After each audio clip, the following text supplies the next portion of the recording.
É um prazer recebê-los, é um prazer receber a Kátia Casper, seja muito bem-vinda. Obrigada. E, bem, nós organizamos esse encontro hoje em 3 momentos. Inicialmente, a palavra passa a Kátia. A Kátia vai falar um pouquinho sobre coisas que já estão acontecendo por aqui. E depois a palavra passa para mim. As duas falas têm como norte palhaçaria em situação limite. A Kátia vai olhar um pouquinho pela perspectiva da pesquisa dela. Ela fez um doutorado em educação na Unicamp, analisando a trajetória, a iniciação de diversos palhaços, contemporâneos principalmente, mas também históricos e tal. E eu tenho sido palhaço desde ali dos anos 2002 e tenho trabalhado bastante na rua. E tive a oportunidade de, em 2015, fazer uma viagem, que vai ser o tema da minha fala de hoje, para o Haiti, para palhacear nas ruas de Porto Príncipe.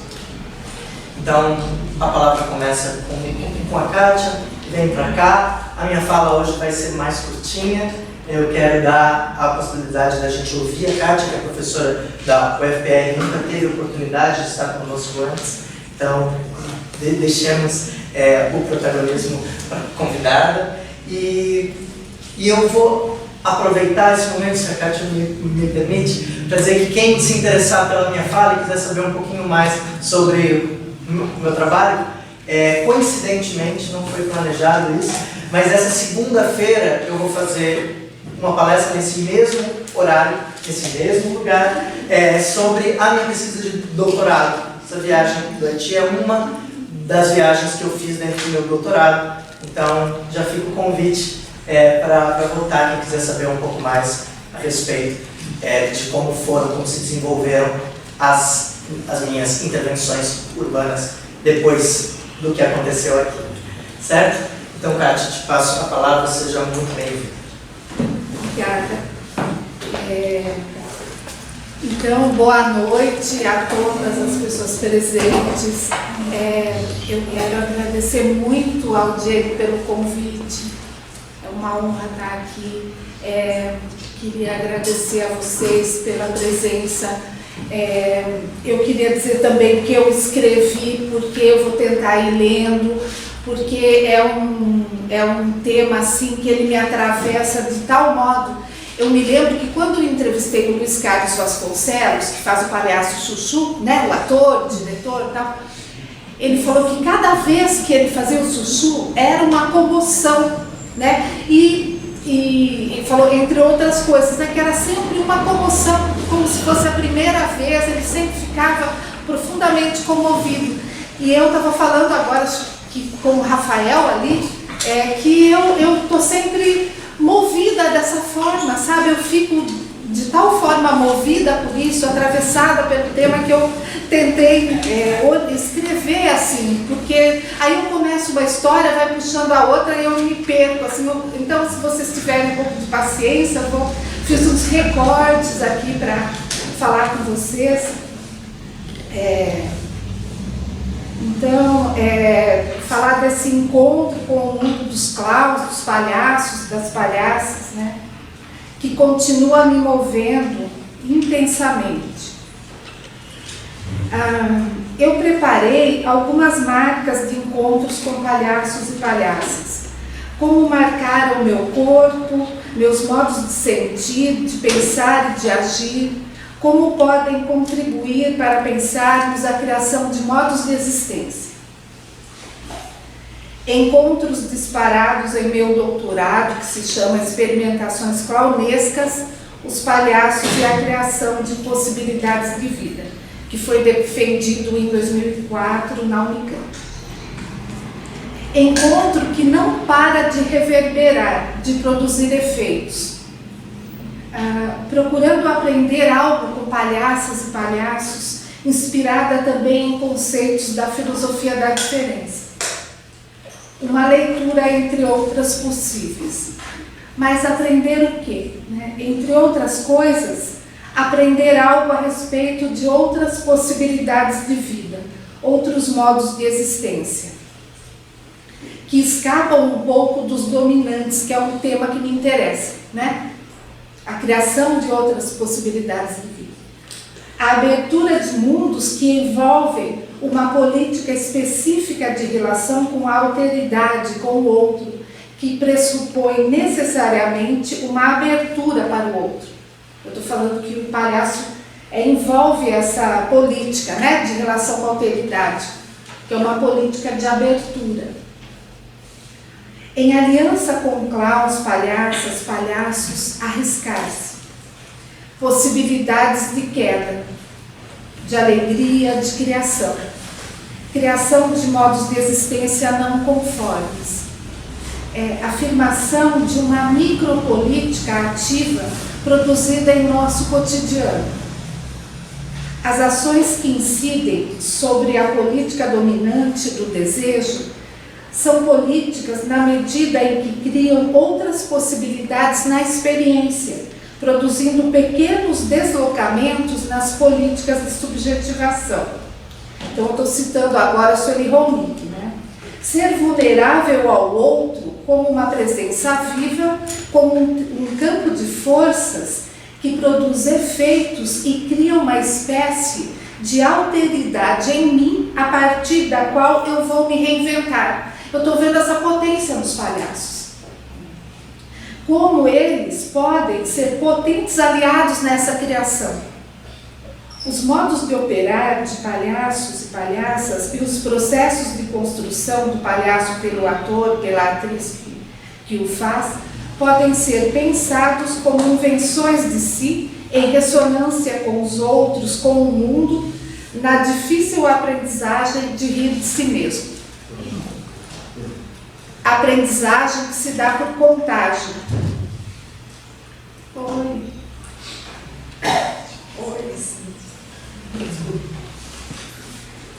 Desfamiliarizar-se, ressoar com a alteridade, agenciando um corpo exposto, atento aos signos, vulnerável, aberto aos mais inesperados encontros. Atitude de escuta do mundo com o corpo todo. Marcas de encontro com esses mundos possíveis abertos para mim pelos palhaços. De novo, a Sueli Rolnik, em um livro chamado A Hora da Micropolítica, de 2015, ali publicado pela editora N-1, afirma a importância de tomar para si a responsabilidade, não só como cidadão seria o mínimo indispensável, né? Mas enquanto ser vivo, de modo a agir no sentido de uma micropolítica ativa.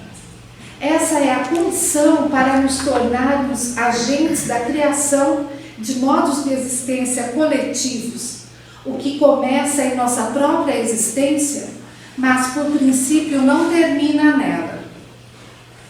Conquistar essa possibilidade depende da quebra, agora estou citando a Sueli, conquistar essa possibilidade depende da quebra do feitiço do poder tsunâmico da micropolítica reativa do capitalismo mundial integrado, que é esse capitalismo globalizado que a gente conhece, né? E de seu discurso ocidêntico que se alastra por todas as esferas da vida e destrói seus modos de existir.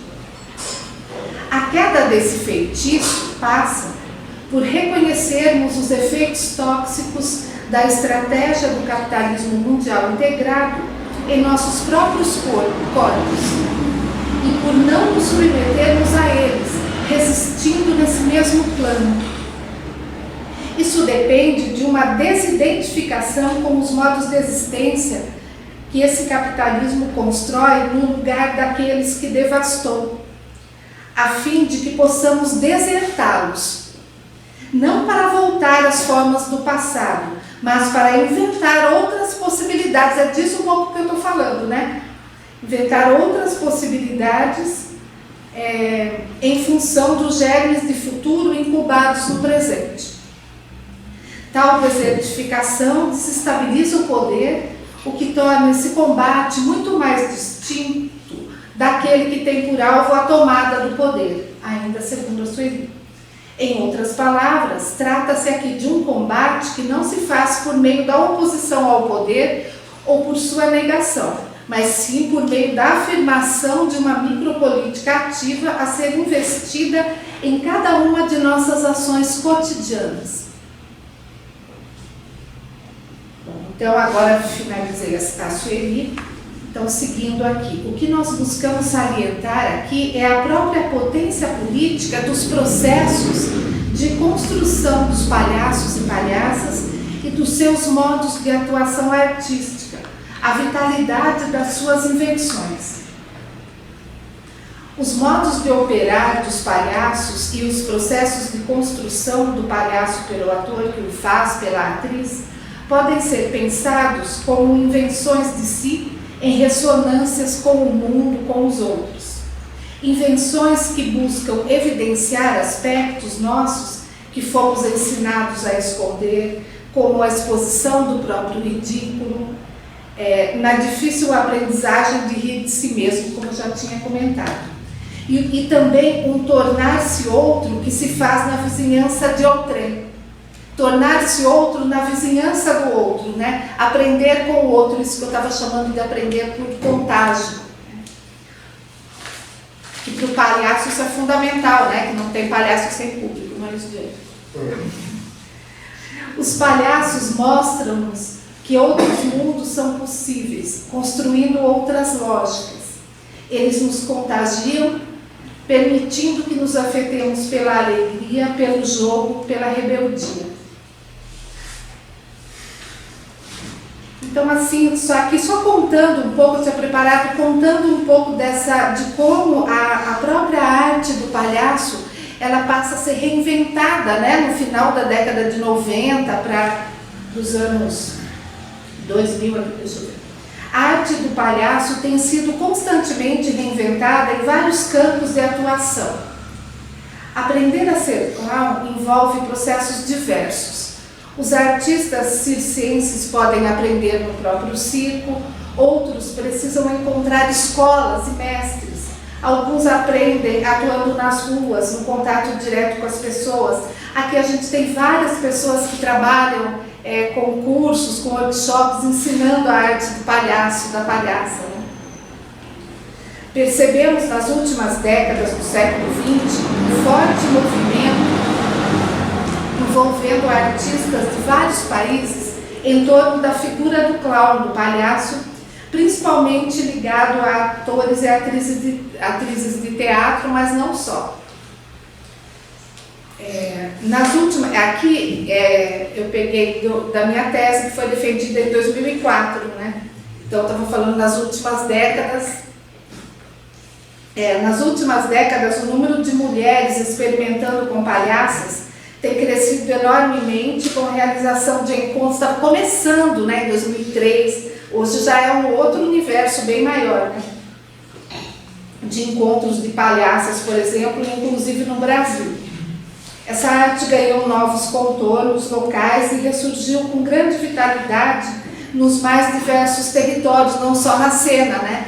Que o Diego, por exemplo, vai contar dessa experiência nas ruas do Haiti. Na década de 60, eu vou falar aqui um pouquinho só de como que surge essa ideia do clown pessoal, né? Que muita gente ensina, vou buscar meu próprio palhaço, tal, só uma...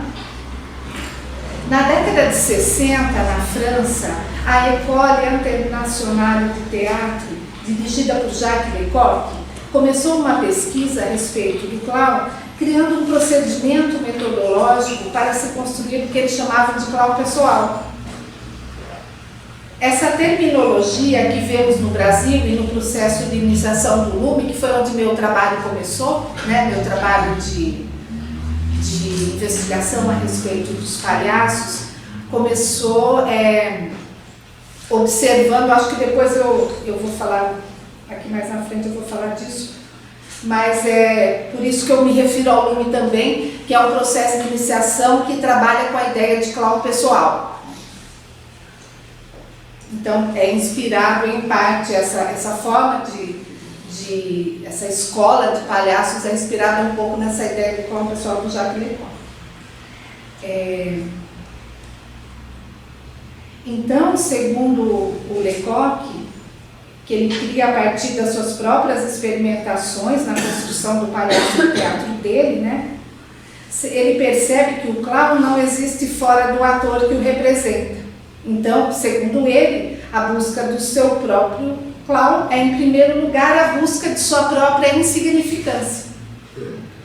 Então, é muito legal porque vejam quantos deslocamentos, né, que vão sendo produzidos, né? Então, se a gente aprendeu que a gente tem que parecer importante, né, você tem toda uma educação onde a gente vai tentar parecer importante, é uma desconstrução desses, né, de muitas coisas, começando por esse lugar, né? Como que você opera, como que você cria, como que você lida, né, com a sua própria insignificância e tudo mais que vem daí. Então, diferentemente da comédia dell'arte, o ator não entra em um personagem pré-estabelecido, mas descobre em si as partes clownescas que o habitam. Quanto menos se defende, menos tenta representar o personagem, mais o clown aparece forte. Então, isso é o Lecoq anunciando o que ele chamava de clown pessoal. E a gente vê como isso repercute nos trabalhos no Brasil, né? Então, aí em setembro de 95, eu participei como observadora do 5º encontro para pesquisa e iniciação ao clown pessoal do LUME, que é esse núcleo interdisciplinar de pesquisas teatrais da Unicamp. E eles têm essa metodologia que é uma espécie de um retiro, assim, onde você ficava 9 dias isolado em um espaço com os 2 coordenadores. E durante esse período, através de jogos específicos, aliados a um trabalho corporal intenso, você ia começando a construir o clown, ou a desconstruir esse corpo para conseguir construir uma abertura para um palhaço, né? Então isso eu não era doutorado ainda, eu acompanhava o trabalho do LUME desde que começou lá esse núcleo de pesquisas teatrais da Unicamp. Eles têm um trabalho bem experimental, né? O Diego veio de lá também, né? Sobre formação do ator mesmo, né? De técnicas de preparação do trabalho do ator e tal. E eu tinha acompanhado desde a criação do LUME, quando o Luiz Otávio Burnier e o Carlos Simeone, que até é daqui de Curitiba, né, é o primeiro ator que vai para lá, eles começam a fazer um trabalho experimental e depois de alguns anos, então acontece o primeiro espetáculo, que não é um núcleo voltado muito para produto, né, é muito esse processo. E daí eles constroem esse primeiro trabalho que se chama Queubilinho, o Cão da Divindade e tal. Então eu acompanhava tudo isso e em 95, eu tinha defendido meu mestrado em 94 e em 95, assim, de repente o Luiz Otávio morre, né? Foi um horror. E um cara super jovem. E então eu me lembro que eu falei, eu quero escrever sobre o trabalho de vocês, mas eu não sei ainda se seria um doutorado, como é que seria isso? E aí o Simeone e o Ricardo Pussetti me falam, se você quer escrever sobre o nosso trabalho, porque eu conhecia tudo externamente, mas eu não sabia o que eles faziam em sala, né? Você precisa então assistir o nosso retiro de clown. E eu fui na total inocência, né? Essas têm noção, né? Gente, quando eu trabalhava na prefeitura, eu era professora. Eu ia fazer um doutorado, mas eu ainda não sabia, eu queria continuar lá na prefeitura por um tempo. E eu pedi um afastamento para ir participar. E assim, realmente sem inocente.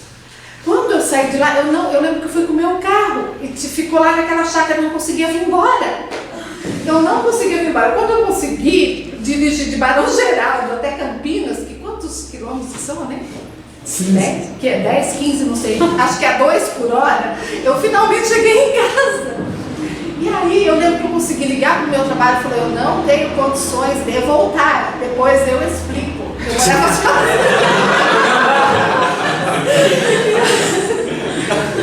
E aí, acho que 1 ou 2 dias depois eu consegui assim, me comunicar. Foi assim, nossa, foi assim, eu sou mãe, né? Eu penso assim, são as 2 experiências que transformaram profundamente a minha vida, a maternidade e essa experiência.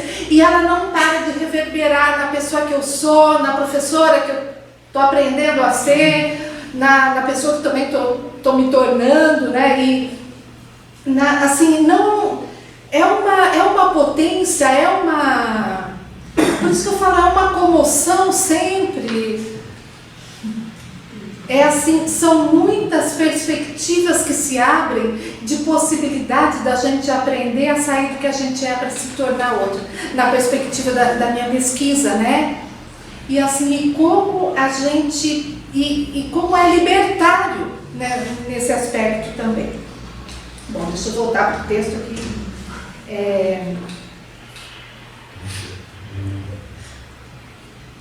Então,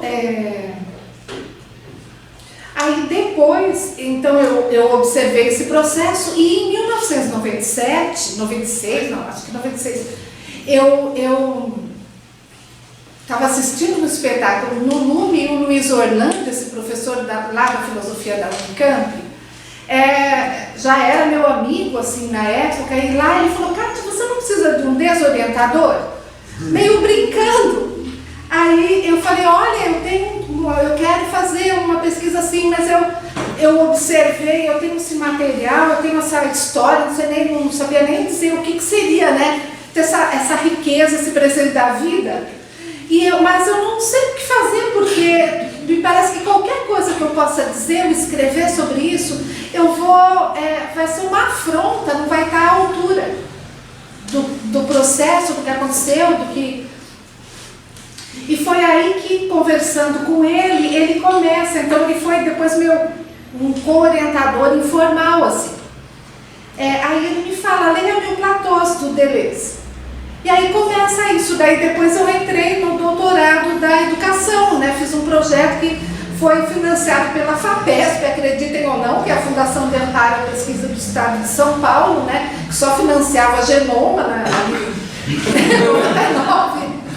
Mas assim, e com isso eu consegui, foi graças a essa bolsa que a gente tem noção da importância de uma bolsa de pesquisa, né? Estou falando isso também em função da retirada. Jamais teria conseguido fazer esse trabalho sem essa bolsa. Fui fazer pesquisa no exterior, não tinha material, sabe? Trazer material, trazer referência de histórias de palhaços, eu falo, né? E assim, e a dedicação exclusiva mesmo, que foi importante para... Então, bom, aí voltando aqui. Então, só que aí, de 95, quando eu participei desse processo de iniciação, até 99, quando eu comecei no doutorado, teve um boom de clown, assim, não só no Brasil. Foi uma coisa assim incrível, como algo que seria um pouco bem restrito a alguns espaços, então a pesquisa também acabou ganhando outros contornos, né, que inicialmente era sobre esse processo de iniciação, essa ficou uma parte da pesquisa, mas eu acabei acompanhando, como o Diego falou, né, várias trajetórias de inúmeros palhaços, né, os palhaços que eu conhecia encontravam ressonância. Então, não é uma coisa assim, não é uma verdade sobre palhaços, não é uma coisa totalizante sobre palhaços, é bem um recorte mesmo, né? De como você vai se contagiando, um indicar o outro, depois possibilidade de trabalhar com alguns, fiz aula aberta com o Léo Bassi, e assim, foi indo por outros caminhos, com várias trajetórias e também pesquisando esses palhaços históricos, né? Um pouco de como que surge, depois nas imagens tem, por exemplo, esse clown suíço que é o Rock, né?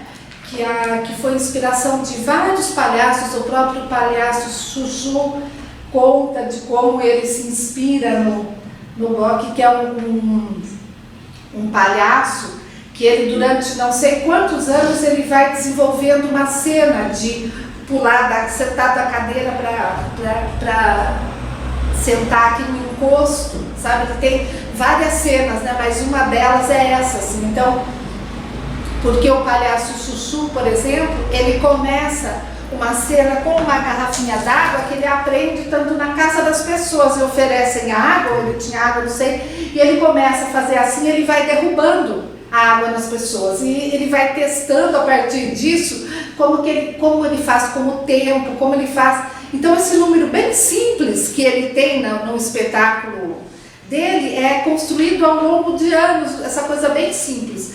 E eu vi outro dia que o Léo Bassi, que é esse bufão que trabalha com o medo, né? Não sei se vocês não conhecem, tentem conhecer, que é uma figura muito interessante.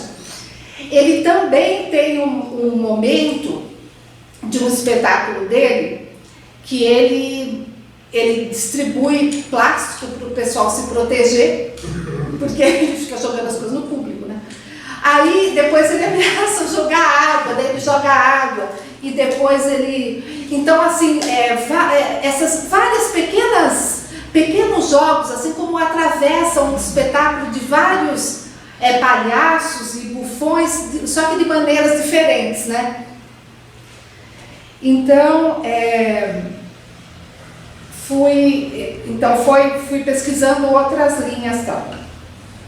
E nesse ritual de iniciação que eu observei, através de diversos jogos com constrangimentos crescentes e uma série de procedimentos que levavam à exaustão física, forçando ao silêncio e abandono da palavra, foram se produzindo certo abandono também das formas costumeiras de agir, dos automatismos, aprendendo outras possibilidades de ação, de relacionamento. Então, um processo de profundos deslocamentos, um perder-se, estar vulnerável, exposto e brincar com isso, né? Para alguns isso era insuportável, né? Para alguns, a pessoa rapidamente era um jogo, era divertido, para alguns era insuportável, né?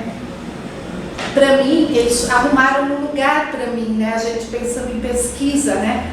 Pesquisa cartográfica, pesquisa em que lugar que você se coloca, né? Imagina eu ali observando aquela situação, então eu não podia ficar de fora, mas também não ia me iniciar, pelo menos assim, formalmente, como palhaço. E então eles me dão um lugar de enfermeira, então eu ficava com um rolo de papel higiênico e ia distribuindo para quem chorava. Como eles que foram providenciando tudo isso, assim, então foi uma coisa maravilhosa, eu também usei muito, assim.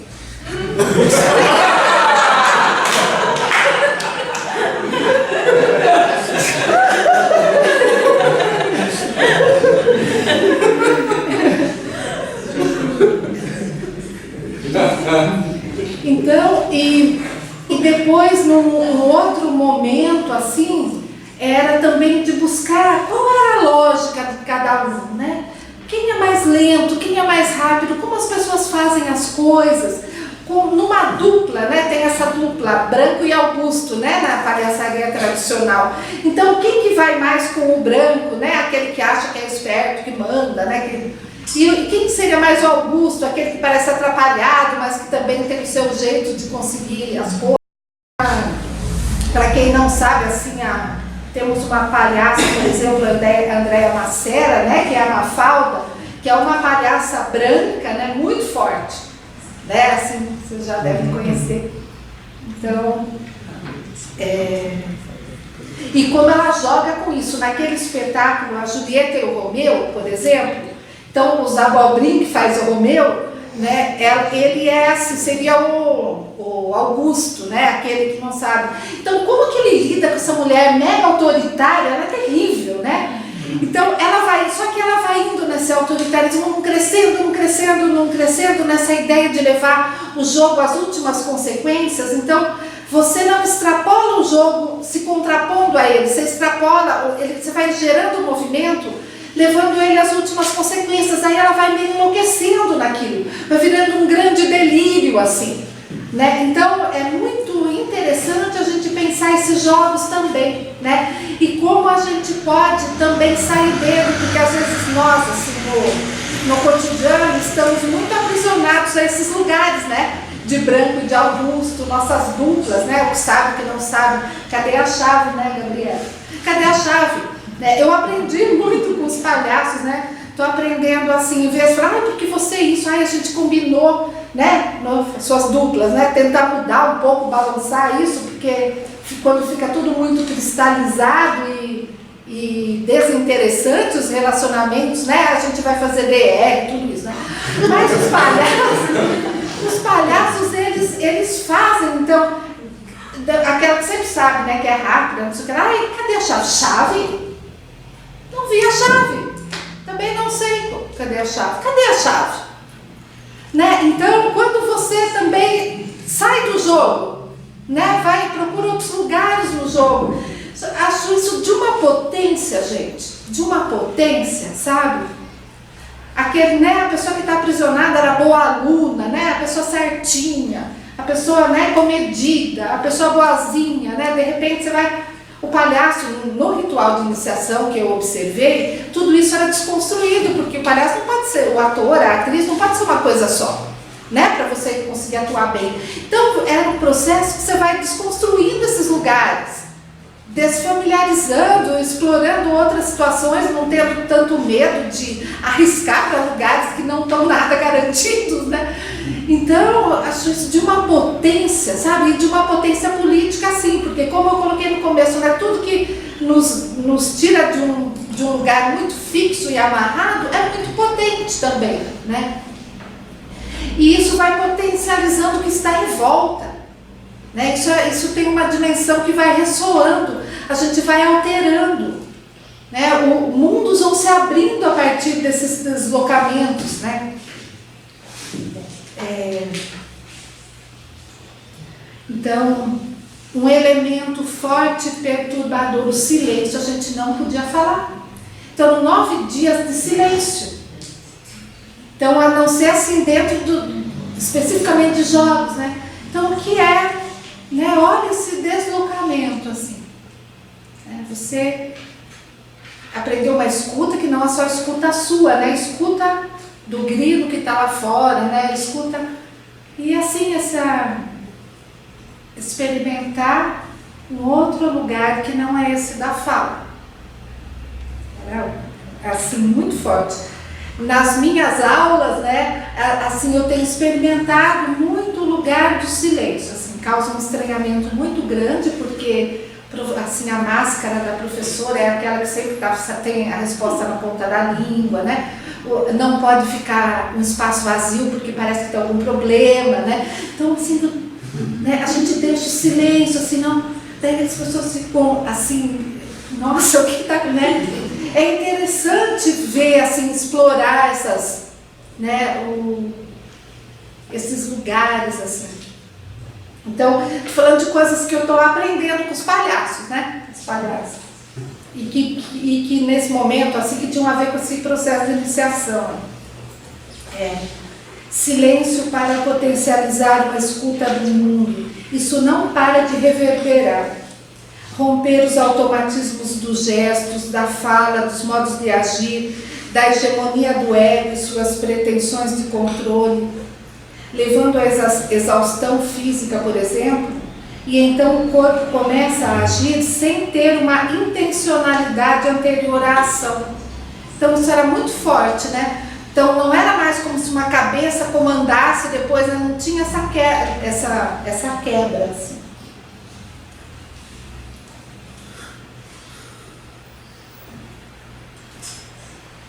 Processo de aprendizagem que se dá por contaminação. Aprendendo por contágio, ou seja, aprender a dançar não seguindo os manuais de dança, mas sendo levado na onda que os corpos fazem, nos arrastando para a ciranda. ou com um pouco mais de precisão, tecnicamente falando, diferentemente do conhecimento arborizante e hierárquico. Aí eu estou falando um pouco lá do Neoplatôs, aquele livro que eu tinha falado, né? Que eles chamam de conhecimento arborizante,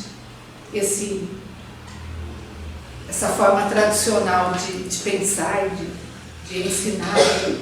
O conhecimento por contágio implica um entrosamento entre um devir conjugado, devir, uma metamorfose, uma transformação, né, das relações constitutivas de um corpo e das relações constitutivas de outros corpos. É isso que eu falo, é um movimento que vai movendo não só você, né, esse processo do contágio. Por isso, conhecer por contágio é o devir outro na vizinhança de outrem.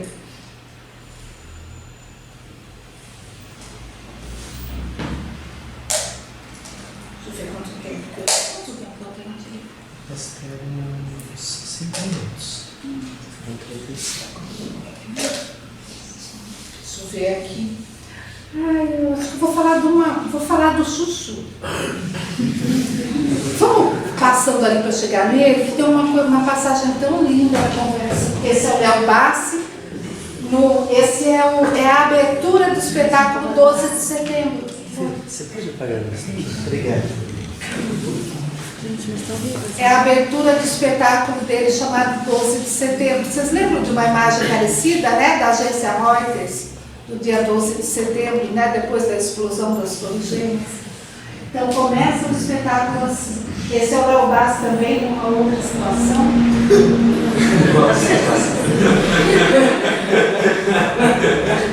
O Léo Bassi, ele era de uma tradicional família circense, né, italiana, e ele achava que o palhaço, Cláudio, tinha perdido sua potência anárquica que tinha antigamente no circo. Então ele fala que depois de 12 anos de querer fazer, ele consegue convencer a família e ele sai e vai experimentar nas ruas uma reinvenção do palhaço dentro da potência que ele, do bufão, da potência que ele considera que deva ser, né, do bufão. E é aí então, depois de, agora não me lembro quanto tempo nas ruas, que ele chega à conclusão, então, que o palhaço contemporâneo é o executivo. E é então por isso que ele se veste de terno e aquela maletinha e brinca com essa ideia. Não. E aqui ele na rua, depois tem mais a Julieta Massina, né? Do cinema. Aqui é o Pierre Eté que fez esses desenhos do Charles Rivel. Então tem um livrinho super pequenininho, assim, que chama Il faut appeler un clown. É preciso chamar um clown de um clown. E é só desenhos do Pierre Eté. Então aqui é o número do Charles Rivel, né, que é também, ele senta para tocar, não sei, tinha um pedacinho assim. Esse é o Slava, né, do Snow Show. Essa é uma palhaça da década de 20, 30 na França, Miss Lulu. E esse é então o palhaço Chuchu, que eu ia terminar, então vou terminar falando dele. Da relação com o público, da abertura de mundos. Ao entrevistar Luiz Carlos Vasconcelos, o palhaço Chuchu, essa relação do palhaço com o público voltou com uma potência ainda maior. Luiz Carlos foi contando dos primeiros anos de trabalho, da relação das pessoas com o Chuchu, com o palhaço, não com ele, próprias dele, que não correspondia à relação que tinham com o Luiz Carlos, mesmo sabendo que ele era o Chuchu. Contou das cartas, porque assim, o Luiz Carlos, ele bem jovem, eles tinham um grupo de teatro em João Pessoa, né? Mas ele queria encontrar um caminho de estabelecer uma conexão com a comunidade da favela do Baixo Roger, que ele era um cara cabeludo, no final da década de 70, eles não conseguiam penetrar esse universo que eles queriam, que era ali da favela.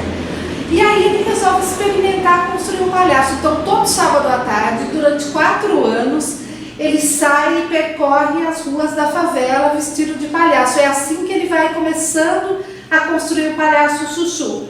Entre milhares de erros, milhares de... né, aquele número que eu falei da água, vem desses processos aí. Se quiser pôr a outra foto que é dele, ele com ele, é o Scarzinho. Ele com ele. Então, ele contou das cartas que o Chuchu recebia de moças solteiras.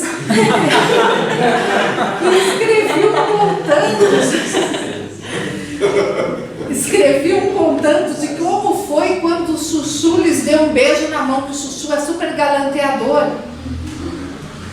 ao encontrar com elas, né? Que beijou a mão e que disse que era solteiro e perguntou se ela era. Chuchu custou, né? Que o Chuchu, quem já viu, né? Um dos bordões assim, eu tô solteiro, né? No Natal, debaixo da porta, cartas para o Chuchu, das crianças que moravam perto do seu apartamento, presentes de Natal, muitas cartas.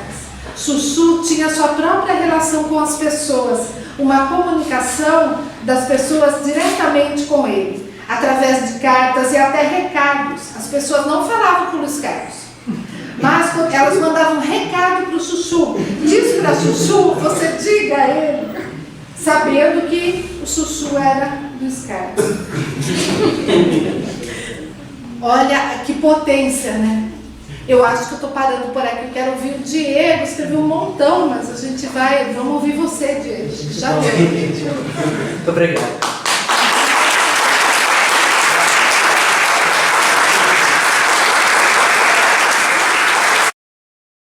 Bem, meu nome é Diego Baff, também atendo para o palhaço Felisberto. E desde 2002 eu tenho investigado as relações do palhaço com o espaço público. Mais ou menos em 2006 eu resolvi que era só praticamente no espaço público que eu queria estar. E aí eu entrei no mestrado na Unicamp para pesquisar o que seria um palhaço que estaria o tempo todo transitando, o tempo todo improvisando a partir dos encontros que ele tinha com o espaço e com as pessoas que ali estavam. A essa técnica que eu acabei tendo que desenvolver porque eu não conhecia ninguém que fazia isso, eu dei o nome de palhaçaria itinerante. O palhaço itinerante, então, se tornou o meu lugar de estar como palhaço nos espaços públicos. E quando eu vim para cá, em 2010, eu tive a sorte de ter um grupo que estava se formando e fazendo TCC no bacharelado em artes cênicas em palhaço. E com quem eu pude trabalhar e começar a entender como é que seria trazer para cá a experiência que eu estava desenvolvendo lá em Campinas. Trouxe para as ruas, faço palhaçaria nas ruas daqui de Curitiba desde então. E alguns anos atrás, em 2009, está em 2019, um pouquinho depois disso. Em 2016 eu comecei em 2015 eu comecei meu doutorado. O meu doutorado falava a respeito de arte no espaço público, não só a partir do palhaço, mas a partir de uma coisa que eu gosto de chamar de intervenção urbana. É uma arte que está entre o público e o privado, que muda a forma como as coisas acontecem na cidade. E uma das coisas que eu tinha aprendido a fazer nas ruas para mudar o que acontece na cidade tinha sido palhaço. Então algumas das minhas ações foram de palhaço. Em 2015 eu tive a oportunidade então de ir para o Haiti. Eu falo dessa minha estada lá nesse ensaio, que se chama Destino Poesia, Tentativas de Fazer Arte na condição de estrangeiro. Esse ensaio foi publicado por uma revista eletrônica. Depois, se vocês quiserem ter acesso a ele inteiro, eu posso passar os dados certinho e tal. Eu vou ler um trechinho desse trabalho, que acho que ajuda um pouco a vocês conhecerem um pouco melhor o que eu faço. Estação 1. Um passo para fora do hábito. Antes da partida, diversas pessoas me alertavam do perigo de viajar para o Haiti em novembro de 2015 para participar do festival Quatre Chemins, para o qual fui convidado via Centro Cultural Brasil-Haiti. Eu me senti honrado. Eu fora o primeiro brasileiro a ser convidado em 12 anos do Festival Internacional de maior envergadura do Haiti e faria 4 apresentações de 2 intervenções, desenvolveria uma obra site-specific e ainda daria uma oficina de palhaçaria e intervenção urbana, provavelmente o voo mais alto de minha trajetória artística até aquele momento. Junto a mim, porém, estariam as manifestações civis públicas relacionadas ao pleito em andamento à presidência da República e a cargos do Legislativo.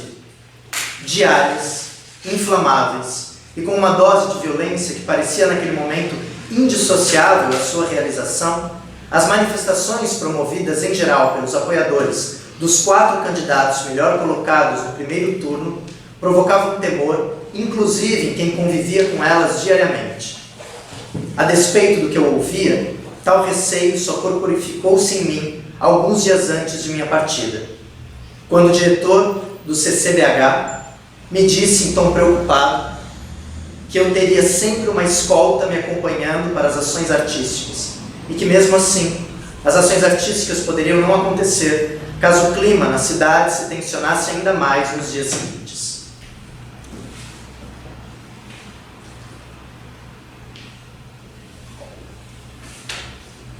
Estação 2. O pavor de encontrar-se um outro.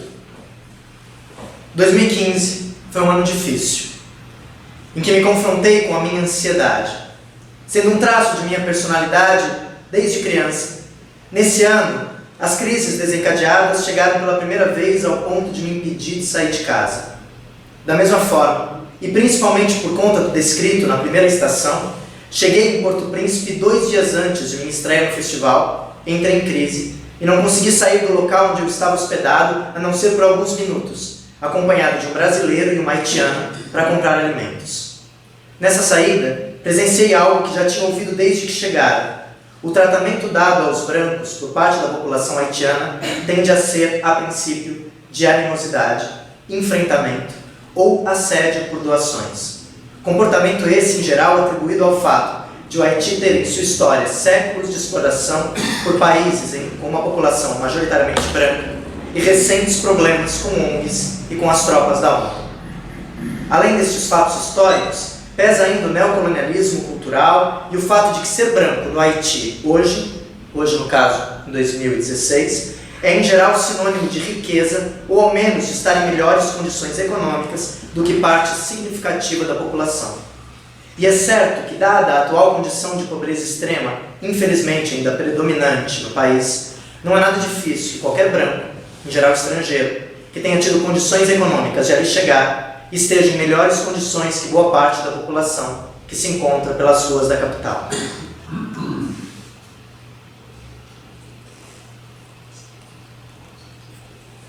Estação 3. O outro do outro. O vivenciado nas 2 primeiras estações criou a condição para que a minha primeira saída para conhecer os entornos do CCBH se desse em minha apresentação. Aqui cabe um adendo relativo à natureza de meu trabalho artístico. Sou ator e tenho, desde 2004, me especializado em ações em espaço público, inicialmente como palhaço, e atualmente no espectro ampliado da intervenção urbana. Minha primeira ação do Haiti era dentro da linguagem do palhaço, ou da palhaçaria itinerante, como venho denominando a técnica que desenvolvo, sustentada no tripé palhaçaria, improvisação e espaço público. Grosso modo, saio na rua vestido de palhaço, sem uma rota definida, para interagir com o espaço e seus elementos constitutivos, e a partir destes, com pessoas que eventualmente encontre. Tal interação tenta se valer o máximo possível de relações criadas a partir do encontro, ou seja, que pese alguns objetos que levem meus bolsos e com os quais tenho alguma experiência de criação, de cena ou jogos, como prefiro denominar, por não serem propriamente situações ficcionais, mas necessariamente relações em fluxo de coafetação entre os participantes e o espaço circundante, o enredo da ação abre-se à criação compartilhada. Estava então eu ali, roupa e maquiagem, um guarda-chuva bengala e badulaques escondidos nos bolsos. Lá embaixo me esperava a fotógrafa do festival, Valérie, uma suíça radicada no Haiti que me acompanhou por toda a ação. Pelo menos mais 2 pessoas compuseram esse cortejo. Werner Garbers, diretor responsável pelo CCDH e principal articulador da minha ida, brasileiro, e Rebeca, intérprete haitiana. Mesmo nesse microcosmo, já éramos estrangeiros uns dos outros, observando-nos interculturalmente. Eu deixei na mão de Rebeca uma máquina fotográfica, por supor que ela passaria mais facilmente como sendo uma transeunte interessada, condição que eu geralmente recomendo para aqueles que pretendem me fotografar e miscuir-se entre os passantes. A hora se avizinhou, aproximei-me do portão, saí. Uma das principais características do nariz vermelho é sua política de visibilidade. Ele atrai olhares pela peculiaridade do adereço, que constrói uma certa figura abobalhada em quem o usa e por ser um dos símbolos mais difundidos internacionalmente de uma abertura ao jogo lúdico. A técnica vem a tiracolo intensificar esse poder de atrair olhares e jogar com eles. Confiante no seu poder, eu nada faço. Espero que os olhares sintam-se convidados. A espera surte efeito e logo um e outro me indagam com as suas miradas. Quem és? O que queres aqui? Sorri e cumprimentei-os. Já sob o holofote de alguns olhares, olhei o espaço ao meu redor e me deparei com uma placa de trânsito, bem apagada pelo tempo. Lembrava um desenho de pintar. E saquei do meu bolso um canetão, que sempre tenho à mão. O próximo olhar foi um convite. Perguntava a eles se juntos, eu, interposta pessoa, a nossa decisão compartilhada, devia ou poderia preencher os espaços daquela placa canetadas, transformando-a finalmente num desenho de pintar. Em minhas intervenções, tenho interesse que aqueles que encontro sejam entes ativos, participantes da obra realizada. Por esse motivo, opto pela palavra partícipe ao invés de público, ao me referir a eles. O sorriso deles foi nosso vamos. Então dirigi-me à placa e encontrei sob ela a recostar-se um senhor, que parecia vender algo por ali. Cumprimentei o senhor e fiz menção que me deixasse passar, mas ele não se moveu. Dividi com os participantes com um olhar o nosso problema. A comicidade começou a surgir de minha incapacidade de lidar com a sua posição. Mas naquele momento, a fotógrafa, Valérie, salpou a câmera e começou a tirar muitas fotos. E a comunhão que criávamos sumiu. Olho para o senhor ao pé da placa e ele está tenso. Isso anuncia o fim do jogo.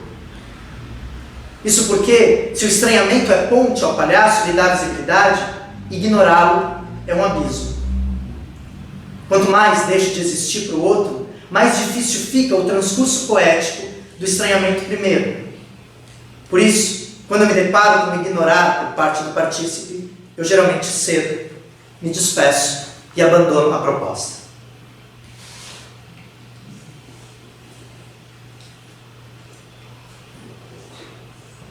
Estação 4. O caos. Deixei o senhor e o jogo por respeito ao fracasso da primeira tentativa. A fotógrafa se afastou de novo. Um passo, outro passo, e logo um dos sorrisos antes a mim dirigido, restabelecido, acontece em um corpo que se permite próximo. O jovem vendia coberturas de imitação de couro para volante de automóvel. Volátil, andava com elas penduradas em si. Acolhi o seu hábito como proposta de andar carregado desses arremedos de bambolê, e como tinha em mãos o meu guarda-chuva, buscava reencontrar a comicidade pela impossibilidade de dar cabo da pretensão de pegar algumas coberturas para mim, segurando o guarda-chuva. Ao meu lado, um outro jovem se avizinhou, trazendo também um sorriso que aproximava. Convidei-o então a segurar o guarda-chuva. Ele aceitou de pronto. Intuí a possibilidade de jogo e logo após lhe entregar, olhei-lhe como se ele estivesse prestes a roubá-lo. Rapidamente ele acolheu a proposta. Em câmera lenta eu me dirigi a pegá-lo e ele em câmera lenta começou a fugir. Então eu acelerei um pouco para poder pegá-lo de fato, mas ele igualmente acelerou. E eu acelerei mais e ele começou a correr com toda a força e ameaçou sumir com o guarda-chuva em seus braços. Esse se revelou então um momento de passagem. Eu percebi que ou eu mergulhava no caos dessa improbabilidade, ou seria engolido pela frustração de não estar à altura do acontecimento. Era ir ou desistir. Na direção em que ele corria, havia um mototáxi. Eu não tinha dinheiro, mas isso eu só lembraria depois. Eu não falava crioulo, mas isso eu só me lembraria depois. Mas eu podia sentar na moto e apontar na direção ao homem que corria com o guarda-chuva. E foi isso que eu fiz. E partimos. Então eu olhei em volta, sem capacete, sem linguagem, sem endereço, sem dinheiro. Eu olhei em volta e soltei um grito, sirene, que queria ecoar em toda a praça. E como o espírito que anuncia a sua chegada no cavalo, eu anunciava a minha chegada ao caos da criação. O portador do guarda-chuva sumiu. Mas naquele momento, ele já tinha sua importância diminuída. Em lugar de minha condição sobre a moto, rodeamos a praça. Eu, ele, a moto, o grito sirene e o gesto de pedir dinheiro do motorista enquanto dirigia.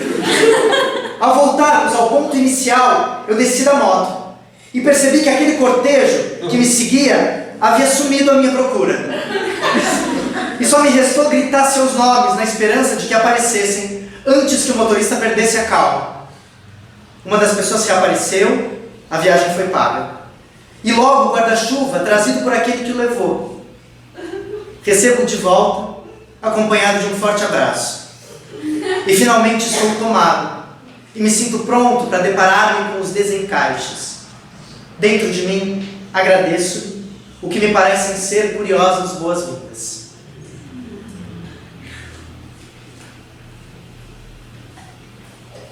Estação 5. A impossibilidade é, antes de tudo, um palhaço.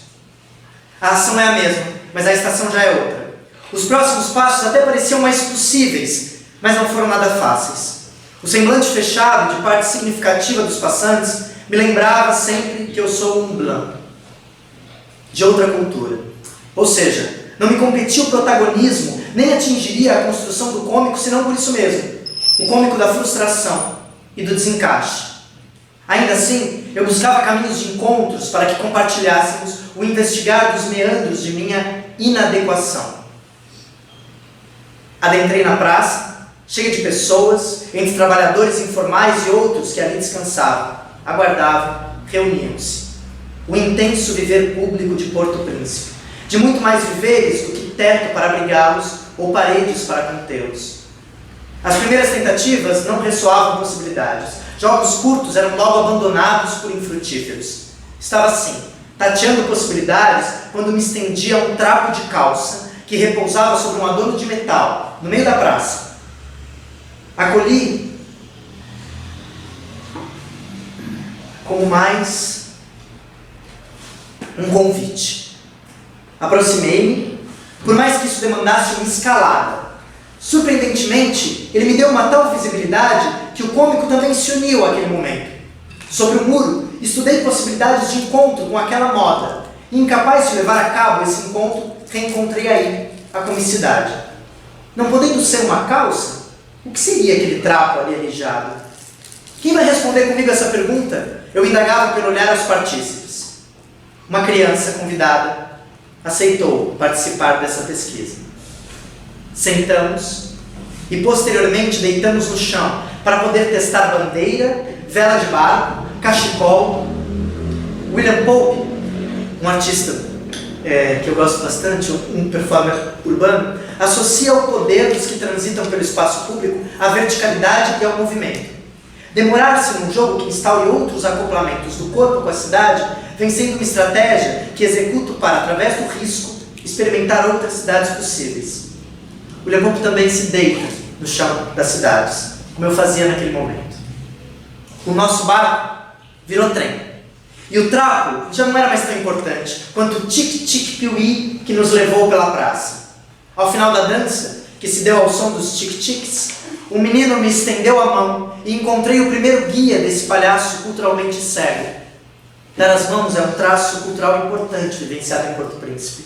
Um dos que mais fortemente deslocou o meu corpo a um estado desterritorializado. Quando saí no primeiro dia para fazer aquelas compras, uma haitiana que eu tinha recém conhecido pegou na minha mão para me conduzir pelas ruas. A sensação era de um estranhamento atroz. Eu estranhava não apenas a outra mão, mas a minha mão naquela mão. Era estrangeiro de mim mesmo, do gesto que inaugurava outra possibilidade de mim. O menino me conduziu por mais de 1 hora dentre as ruas, e as pessoas nelas, e amparou todas as minhas impossibilidades. No final, eu dei a ele e às outras crianças que se juntaram a nós um longo e sincero abraço.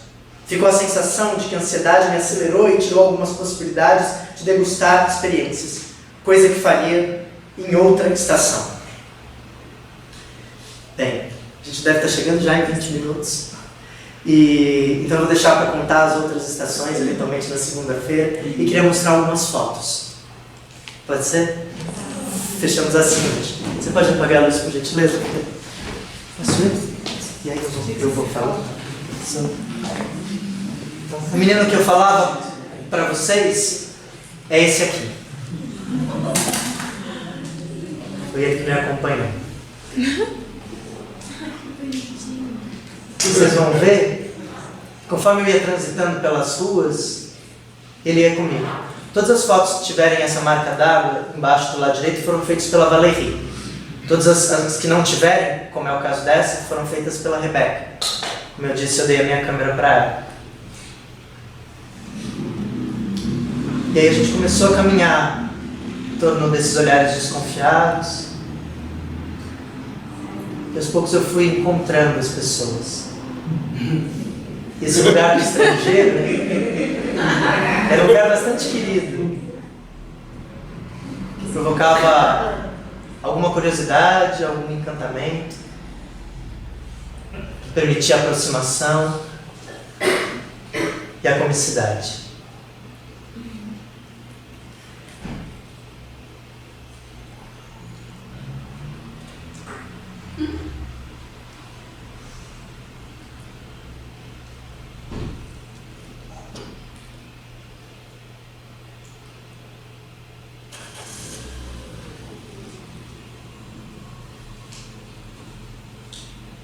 Vocês veem ele atrás de mim ali?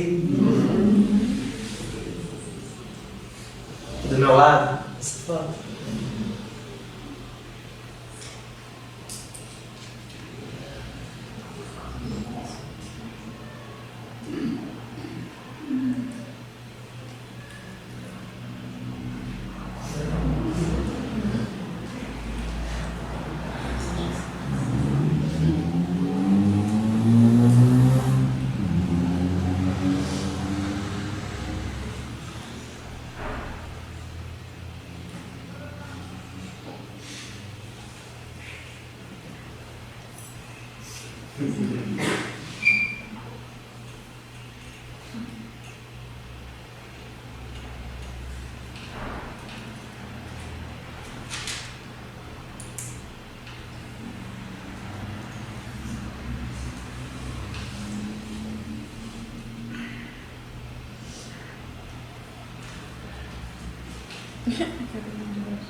É isso, gente.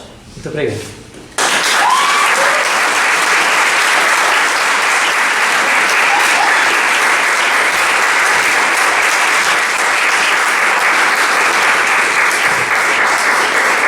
Eu queria convidar a Kátia a voltar aqui para a sua cadeira. Kátia, fica.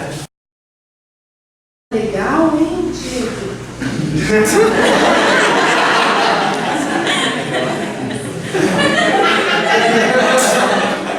Só a escrita. Só a escrita. Ai, que era algo que eu não conhecia, né? Aí sim.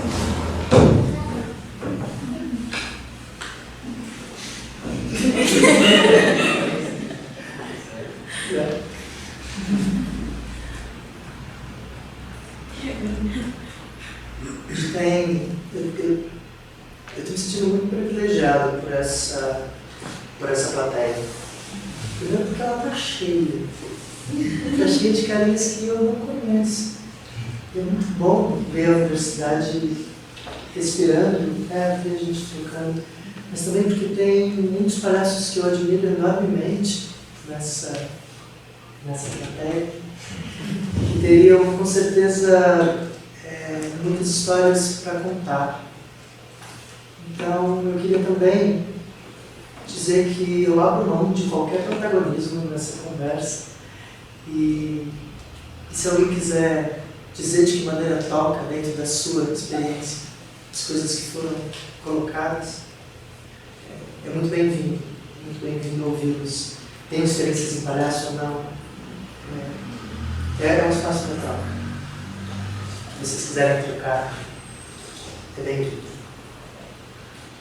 Eu só queria avisar que eu saí dali porque tinha a cabeça do Nilo na minha frente.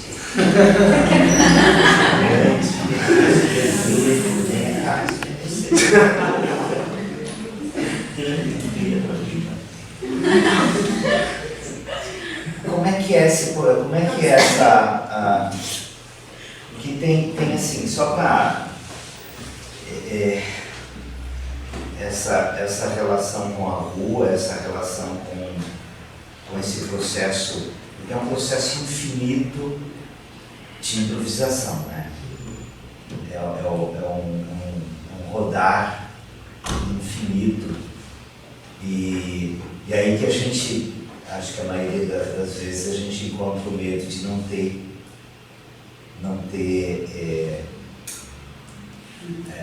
material suficiente, né?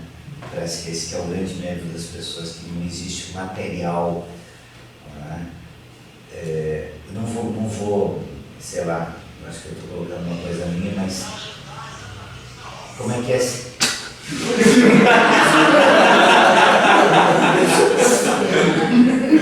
Como é que é esse teu olhar para essa máquina de criação, de reinvenção contínua com a plateia, desse público? Só para dar mais uma... Claro.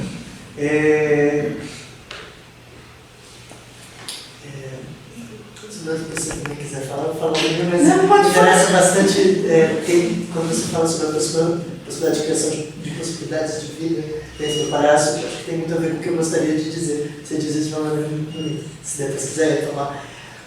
Mas, irmão, tem uma coisa que eu acho que o palhaço nos dá, essa possibilidade de respirar e aceitar, inclusive, que às vezes eu não tenho material, não sei o que fazer, estou completamente... E isso é um mote maravilhoso de trabalho, né? Quer dizer, chegar na rua e relaxar e dizer, e aí, o que a gente faz agora? Isso é um caminho bastante interessante, mas também esgarçar um pouco essa percepção do que eu gostaria que acontecesse para o que há. Então, tem uma série de coisas acontecendo aqui já, mas na rua principalmente, né? Na rua é sempre uma profusão de afetos, de coisas que nos atravessam e nos convocam. e aceitar um pouco, porque às vezes a coisa mais interessante que tem é um carro passando, né? E poder estar aqui, de repente, uou, o carro passou, e aí voltar e dizer, você viu que o carro passou? Já é um ótimo começo, né? Eu acho que é um pouco esse abrir mão da expectativa do que possa haver para aquilo que tem em mim, que eu posso dar naquele momento. Então também tem a ver um pouco com, o que eu estou com vontade de fazer agora, né? E aí entendendo que talvez eu vou para lá, tá? E aí como é que isso pode ser um começo de aula. E também aceitar o que está ali. E é isso que a gente trabalha. E dá. Quando eu, na minha época de treinamento dessa técnica, eu fazia saídas de rua de 3, 4 horas. E aí era isso, eu sempre improvisando coisas diferentes a partir de tudo que estava acontecendo. E aí, um pouco, eu fui desenvolvendo, eu acho que principalmente a capacidade de abrir mão. É isso, sim. Não tenho. Eu tenho alguns objetos que eu gosto de levar, como por exemplo aquela sombrinha, em que eu sei fazer ali no meio de coisas que às vezes parecem interessantes, mas a maior parte das vezes elas me servem para chegar em outro lugar. Eu não tenho, faço questão de não ter nenhuma cena fechada. Nenhuma. Então no máximo eu sei equilibrar alguma coisa aqui e às vezes em algum momento eu digo, isso pode ser interessante para chegar em algum lugar. Então eu equilibro, vejo o que acontece e a partir do momento que as pessoas reagem, isso já não é mais o centro da coisa. O centro da coisa é a maneira como eu dialogo com a resposta que se dá. Se torna um meio de estar em contato. Eu estava ouvindo assim isso, né? Como que você se coloca na imanência, né? Não antecipa, né? No instante, né?